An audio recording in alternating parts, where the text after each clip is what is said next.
जय हिंद दोस्तों। तो आप लोगों के बीच लेकर आ गया हूँ सेकेंडरी स्कूल एग्जामिनेशन 2026 का ओरिजिनल क्वेश्चन पेपर, जो कि रातों रात वायरल हो गया है। इसको देखना बेहद ज़रूरी है। यह वीडियो आप लोगों के लिए खास है, तो इस वीडियो को देखना मत भूलिए, ठीक है। इस वीडियो को अंत तक जरूर देखिएगा, पूरा क्वेश्चन देखिएगा, क्योंकि यह वीडियो बहुत खास होने वाला है आप लोगों के लिए। पेपर वायरल हो गया है, पेपर रातों रात वायरल हो गया है। उसी पेपर को मैंने आज लेकर आया हूँ आप लोगों के बीच, ठीक है। तो आप लोग एग्जाम में जाने से पहले आप लोग इस वीडियो को जरूर देखें। यह बेहद ज़रूरी है आप लोगों के लिए। वीडियो देखना बेहद ज़रूरी हो गया है, ठीक है। ज़रूर देखिए आप लोग। ये सेकेंडरी स्कूल साइंस विज्ञान का है, ठीक है। साइंस विज्ञान का है, इसको देखना मत भूलिए। इस वीडियो को अंत तक जरूर देखिए, ठीक है। विज्ञान का है। तो चलिए हम चलते हैं क्वेश्चन की तरफ, क्वेश्चन को देखते हैं, ठीक है। तो लेट नहीं करेंगे, क्योंकि टाइम ही नहीं है, इसलिए लेट नहीं करना है, सीधा क्वेश्चन को देखना है, ठीक है। क्वेश्चन क्या है? वायरल हो गया है पेपर, इसको रातों रात वायरल हो गया। इस वीडियो को देखना बेहद ज़रूरी हो गया है आप लोगों के लिए। तो आप लोग इस वीडियो को देखना मत भूलिए, ठीक है। ज़रूर देखिए इस वीडियो को, ठीक है। देखिए खंड अ में जो आपको वस्तुनिष्ठ प्रश्न दिए गए हैं, जिसमें से 1 से लेकर 80 तक प्रश्न दिए गए हैं, जिसमें से आपको सिर्फ 40 प्रश्नों का ही उत्तर देना है, ठीक है। और 40 से अधिक प्रश्नों का उत्तर नहीं देना है, ठीक है। तो चलते हैं क्वेश्चन की तरफ। तो इसमें पहला क्वेश्चन कह रहा है कि किसी प्रकाश स्रोत के सामने एक रुकावट रख देने पर क्या बनता है। किसी प्रकाश स्रोत के सामने एक रुकावट रख देने पर क्या बनता है? क्या बनता है जल्दी बताओ। टाइम नहीं है और टाइम देना भी नहीं है, क्योंकि एग्जाम में जाने से पहले सभी क्वेश्चंस को देख लेना जरूरी है, इसीलिए टाइम नहीं लेना है, जल्दी जल्दी बताना है, ठीक है। तो कह रहा है किसी प्रकाश स्रोत के सामने एक रुकावट रख देने से क्या बनता है? तो छाया बनता है। ऑप्शन नंबर ए इसका राइट आंसर होगा, ठीक है। अब देखते हैं क्वेश्चन नंबर 2। क्वेश्चन नंबर 2 कह रहा है कि समतल दर्पण की फोकस दूरी होती है। 2 कह रहा है कि समतल दर्पण की फोकस दूरी होती है। फोकस दूरी क्या होती है? अनंत होती है। ऑप्शन नंबर डी इसका राइट आंसर होगा। 3 नंबर क्वेश्चन कह रहा है कि 1 मीटर फोकस दूरी वाले उत्तल लेंस की क्षमता क्या होगी। तो ऑप्शन नंबर बी इसका राइट आंसर होगा 1.5 डायऑप्टर, ठीक है। अब आते हैं क्वेश्चन नंबर 4। क्वेश्चन नंबर 4 कह रहा है कि निम्नलिखित में से किस लेंस को अपसारी लेंस कहते हैं। निम्नलिखित में से किस लेंस को अपसारी लेंस कहते हैं? तो अवतल लेंस को भी अपसारी लेंस कहते हैं, ठीक है। ऑप्शन नंबर 20 का। अब आते हैं क्वेश्चन नंबर 5। क्वेश्चन नंबर 5 में कह रहा है कि प्रकाश की चाल विभिन्न माध्यमों में होता है। प्रकाश की चाल विभिन्न माध्यमों में क्या होता है? भिन्न भिन्न होता है, यानी अलग अलग होता है। ऑप्शन नंबर ए इसका राइट आंसर होगा, ठीक है। अब आते हैं क्वेश्चन नंबर 6। क्वेश्चन नंबर 6 कह रहा है कि किसी लेंस द्वारा उत्पन्न आवर्धन का ऐसे मात्रक क्या होता है। किसी लेंस द्वारा उत्पन्न आवर्धन का ऐसे मात्रक क्या होता है? जल्दी बताइए क्या होता है? आवर्धन का मात्रक क्या होता है? मात्रक ही विहीन होता है, ठीक है। ऑप्शन नंबर डी इसका राइट आंसर होगा, ठीक है। अब आते हैं क्वेश्चन नंबर 7। क्वेश्चन नंबर 7 में कह रहा है कि निम्नलिखित में से किसका अपवर्तनांक सबसे अधिक होता है। निम्नलिखित में से किसका अपवर्तनांक सबसे अधिक होता है? जल्दी बताइए। तो हीरा का अपवर्तनांक सबसे अधिक होता है, ठीक है। हीरा का अपवर्तनांक सबसे अधिक होता है। 8 नंबर क्वेश्चन है कि एक अभिसारी लेंस बनाता है, क्या बनाता है? सदैव वास्तविक प्रतिबिंब, सदैव आभासी प्रतिबिंब, या कभी आभासी तो कभी वास्तविक। तो इसका राइट आंसर होगा ऑप्शन नंबर 20 का राइट आंसर होगा, ठीक है। सदैव आभासी प्रतिबिंब। अब आते हैं क्वेश्चन नंबर 9। क्वेश्चन नंबर 9 कह रहा है कि आकाश का नीला रंग होना किस परिघटना का परिणाम है। आकाश का नीला रंग होना किस परिघटना का परिणाम है बताइए। तो प्रकीर्णन का, ठीक है। ऑप्शन नंबर 20 का राइट आंसर होगा। 10 नंबर क्वेश्चन कह रहा है कि प्रकाश का प्राथमिक वर्ण क्या है। तो लाल, ठीक है। ऑप्शन नंबर ए इसका राइट आंसर होगा, ठीक है। अब आते हैं क्वेश्चन नंबर 11। क्वेश्चन नंबर 11 कह रहा है कि बृहत क्वेश्चन नंबर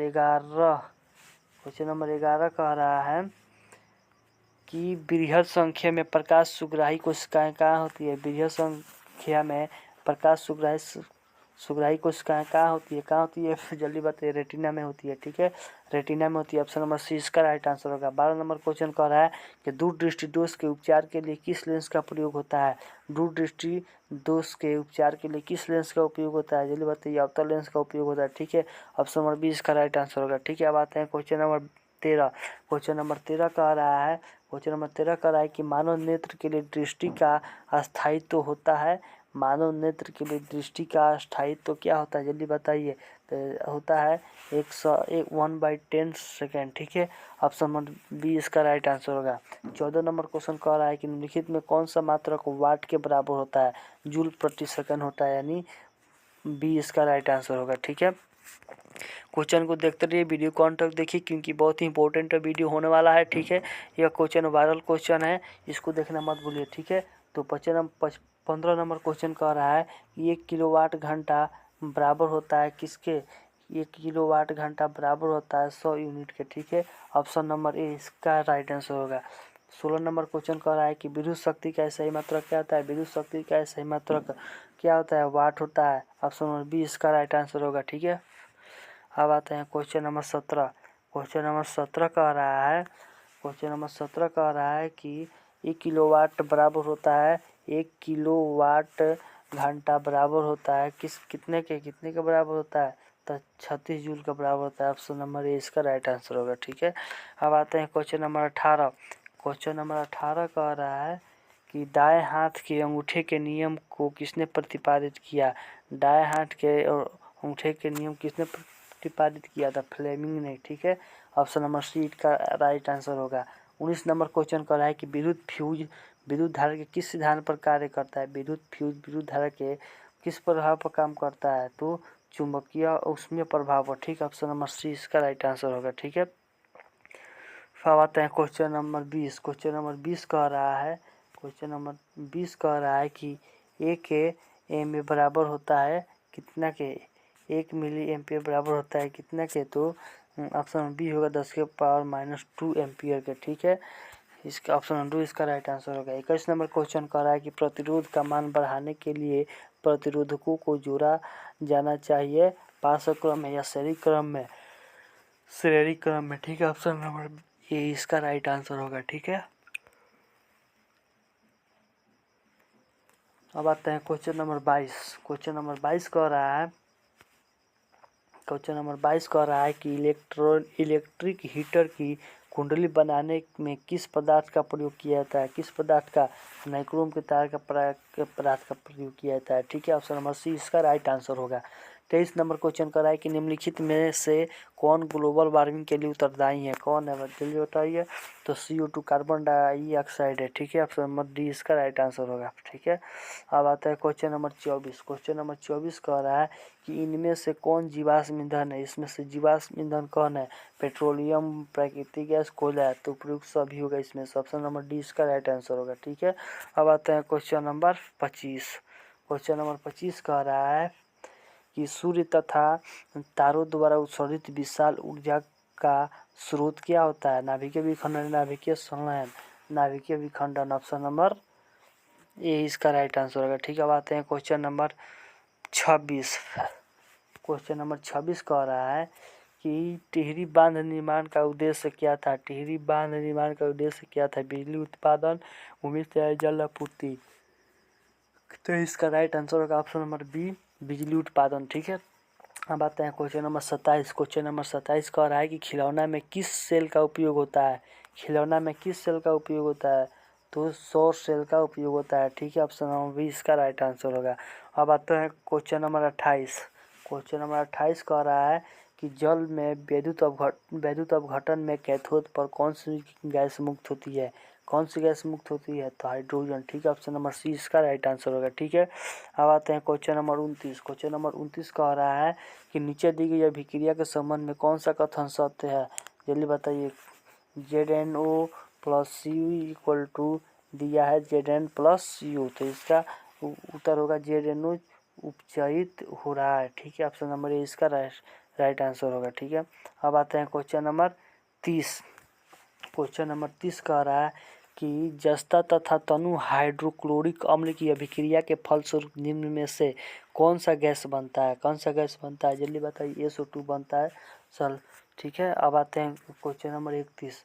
क्वेश्चन नंबर 31 कह रहा है, क्वेश्चन नंबर 31 कह रहा है, किधर गया क्वेश्चन नंबर 31। क्वेश्चन नंबर 31 कह रहा है कि निम्नलिखित में कौन गैस चूना जल को दूधिया कर देता है। कौन गैस है? तो CO2 है। ऑप्शन नंबर ए इसका राइट आंसर होगा। ठीक है, अब आते हैं क्वेश्चन नंबर 32। क्वेश्चन नंबर 32 कह रहा है निम्नलिखित में से कौन बुझा हुआ चूना है। कौन बुझा हुआ चूना है? CaCO3। ठीक है, ऑप्शन नंबर 20 का राइट आंसर होगा। 33 नंबर क्वेश्चन कह रहा है कि दंत मंजन प्रायः होता है, क्या होता है? अम्लीय होता है। ठीक है, ऑप्शन नंबर ए इसका राइट आंसर होगा। ठीक है, और अब आते हैं क्वेश्चन नंबर 34। क्वेश्चन नंबर 34 कह रहा है कि नींबू में कौन सा अम्ल होता है। नींबू में कौन सा अम्ल होता है? तो सिट्रिक अम्ल होता है। ऑप्शन नंबर ए इसका राइट आंसर होगा। 35 नंबर क्वेश्चन कह रहा है कि मिल्क ऑफ मैग्नीशिया का pH मान कितना होता है। मिल्क ऑफ मैग्नीशिया का pH मान कितना होता है? तो मिल्क ऑफ मैग्नीशिया का pH मान 5 होता है। ठीक है, ऑप्शन नंबर 20 का राइट आंसर होगा। अब आते हैं क्वेश्चन नंबर 36। क्वेश्चन नंबर 36 कह रहा है कि जस्ता का अयस्क है बक्साइट। ठीक है, ऑप्शन नंबर ए इसका राइट आंसर होगा। और 37 नंबर क्वेश्चन कह रहा है कि धातु जो सिर्फ अम्लराज से घुलता है, अम्लराज से घुलता है, वह क्या है? कॉपर Cu है। ठीक है, अब आते हैं क्वेश्चन नंबर 38। क्वेश्चन नंबर 38 कह रहा है कि निम्नलिखित में कौन आयनिक यौगिक नहीं है। निम्नलिखित में कौन आयनिक यौगिक नहीं है? तो NCN है। ठीक है, ऑप्शन नंबर डी इसका राइट आंसर होगा। 39 नंबर क्वेश्चन कर रहा है कि हीलियम गैस है, क्या है? उदासीन है, सक्रिय या अक्रिय?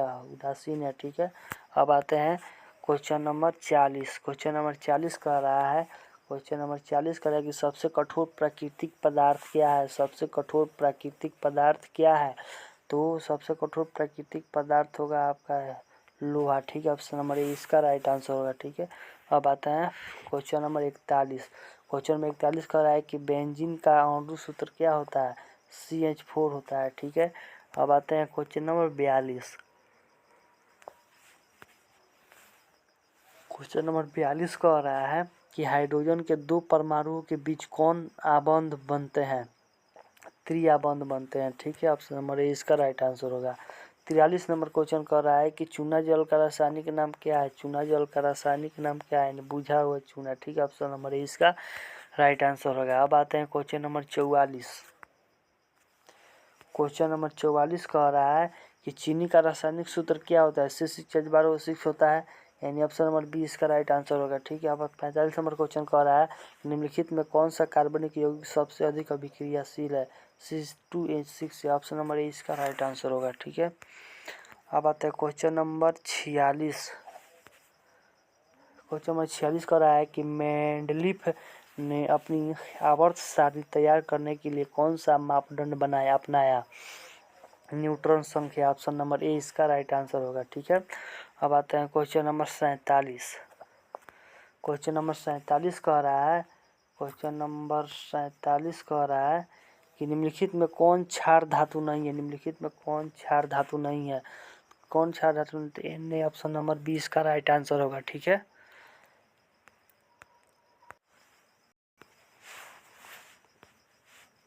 अब आते हैं क्वेश्चन नंबर 48। क्वेश्चन नंबर 48 कह रहा है कि निम्नलिखित में कौन हाइड्रोजन समूह का सदस्य है। कौन है जल्दी बताइए। हाइड्रोजन समूह का सदस्य ब्रोमीन है। ऑप्शन नंबर सी इसका राइट आंसर होगा। 49 नंबर क्वेश्चन कह रहा है कि जिंक की परमाणु संख्या क्या है। 28 है। ठीक है, अब आते हैं क्वेश्चन नंबर 50। क्वेश्चन नंबर 50 कह रहा है कि निम्नलिखित में कौन विद्युत ऋणात्मक होते हैं। विद्युत ऋणात्मक होते हैं अधातु, धातु या मिश्र धातु, अधातु। ठीक है, अब आते हैं क्वेश्चन नंबर 51। क्वेश्चन नंबर 51 कह रहा है कि राजस्थान के किस ग्राम में चिपको आंदोलन के क्रम में महिलाओं ने जान दी थी। तो रनी की खेजरी होगी। ठीक है, ऑप्शन नंबर 20 का राइट आंसर होगा। 12 नंबर क्वेश्चन कर रहा है कि निम्नलिखित में किसके कारण पर्यावरण में संतुलन बिगड़ जाता है। किसके कारण पर्यावरण में संतुलन बिगड़ जाता है? बताइए, किसके कारण पर्यावरण में संतुलन बिगड़ जाता है? बढ़ती मानव जनसंख्या, वनोपरण, या अधिक हरे पौधे का उगना, या जैव विविधता। बढ़ती मानव जनसंख्या। ठीक है, ऑप्शन नंबर 20 का राइट आंसर होगा। ठीक है, अब आते हैं क्वेश्चन नंबर 53। क्वेश्चन नंबर 53 कह रहा है कि पर्यावरण को प्रदूषण से बचाने का सबसे अच्छा तरीका है। पर्यावरण को प्रदूषण से बचाने का सबसे अच्छा तरीका क्या है? वस्तु का पुनर्चालन, वस्तु का पुनरुपयोग, वस्तु के उपयोग में कमी। हाँ, ऑप्शन नंबर डी इसका राइट आंसर होगा। इनमें से सभी होगा, ठीक है, इनमें से सभी होगा। अब आते हैं क्वेश्चन नंबर 54। क्वेश्चन नंबर 54 कह रहा है कि सौर सेल में किसका उपयोग होता है? सौर सेल में किसका उपयोग होता है? तो सिलिकॉन का उपयोग होता है। ऑप्शन नंबर सी इसका राइट आंसर होगा। 55 नंबर क्वेश्चन कह रहा है कि निम्नलिखित में कौन मुख्यतः बायोगैस है? C2H6 है, ठीक है, ऑप्शन नंबर ए इसका राइट आंसर होगा। अब आते हैं क्वेश्चन नंबर 56। क्वेश्चन नंबर 56 कह रहा है कि मनुष्य के दांत की सबसे ऊपरी परत है मज्जा या गुहा, इनामेल, अस्थि। तो ये होगा मज्जा या गुहा, ठीक है। अब आते हैं 57 नंबर क्वेश्चन कह रहा है कि जठर ग्रंथियाँ पाई जाती है कहाँ? आँख में, आमाशय में, अग्नाशय, यकृत में। तो ऑप्शन नंबर सी इसका राइट आंसर होगा, ठीक है। अब आते हैं क्वेश्चन नंबर 58। 58 नंबर क्वेश्चन कह रहा है कि निम्नलिखित में कौन वसा के पाचन में सहायक होता है? कौन वसा का पाचन में सहायक? लैक्टेज, ठीक है, ऑप्शन नंबर डी इसका राइट आंसर होगा। 59 नंबर क्वेश्चन कह रहा है कि पित्त रस का रंग होता है, पित्त रस का रंग होता है हरा, ठीक है, ऑप्शन नंबर बी इसका राइट आंसर होगा, ठीक है। अब आते हैं क्वेश्चन नंबर 60। क्वेश्चन नंबर 60 कह रहा है कि पौधों में श्वसन होता है, पौधों में श्वसन होता है, पौधों में श्वसन होता है पत्तियों, ठीक है, पत्तियों से, ठीक है, ऑप्शन नंबर बी इसका राइट आंसर होगा। 61 नंबर क्वेश्चन कर रहा है कि हरे पौधे रात्रि में किस गैस का निष्कासन करते हैं? हरे पौधे CO2, कार्बन डाइऑक्साइड, ठीक है, ऑप्शन नंबर ए इसका राइट आंसर होगा। अब आते हैं क्वेश्चन नंबर 62। क्वेश्चन नंबर 62 कह रहा है कि किण्वन के फलस्वरूप कितने ATP का निर्माण होता है? तो 4 ATP का निर्माण होता है, ठीक है। 63 नंबर क्वेश्चन कह रहा है कि सामान्य डायस्टोलिक रक्तदाब होता है। इसका राइट आंसर डी होगा, ठीक है, 120 mm कीजिए, ठीक है। अब आते हैं क्वेश्चन नंबर 64। क्वेश्चन नंबर 64 कह रहा है, क्वेश्चन नंबर 64 कह रहा है कि पौधों में वाष्पोत्सर्जन किस अंग में होता है? पौधों में वाष्पोत्सर्जन किस अंग में होता है? तो इनमें से सभी में होता है, ठीक है। अब आते हैं क्वेश्चन नंबर 65। क्वेश्चन नंबर 65 कह रहा है कि अस्थि क्या है? अस्थि क्या है? ऊतक है, कोशिका है या पदार्थ है? अस्थि जो है ऊतक है, ठीक है, ऑप्शन सी राइट आंसर होगा। 66 नंबर क्वेश्चन कर रहा है कि पादप में अपशिष्ट संचित रहते हैं छाल में, पत्तियों में, कोशिका में। तो ऑप्शन नंबर डी इसका राइट आंसर होगा, इनमें से सभी में, ठीक है। अब आते हैं क्वेश्चन नंबर 67। क्वेश्चन नंबर 67 कह रहा है कि वृक्क के संरचनात्मक एवं क्रियात्मक इकाई को क्या कहते हैं?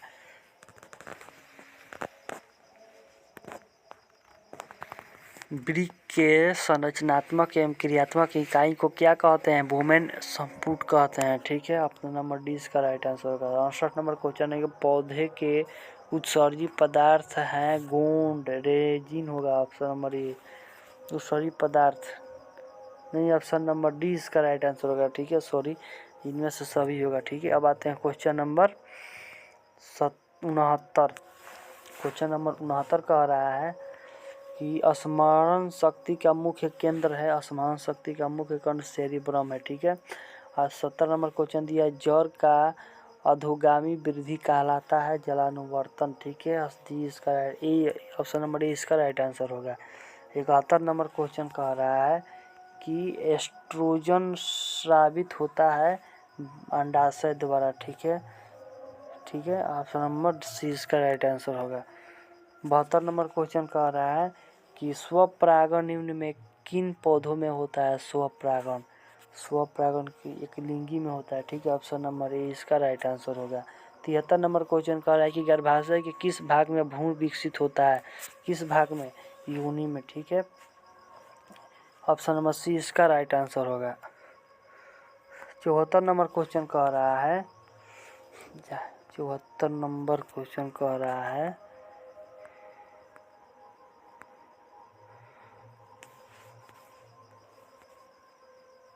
74 नंबर क्वेश्चन कह रहा है कि निम्नलिखित में कौन सा भाग केवल पुरुष जननांग में पाया जाता है?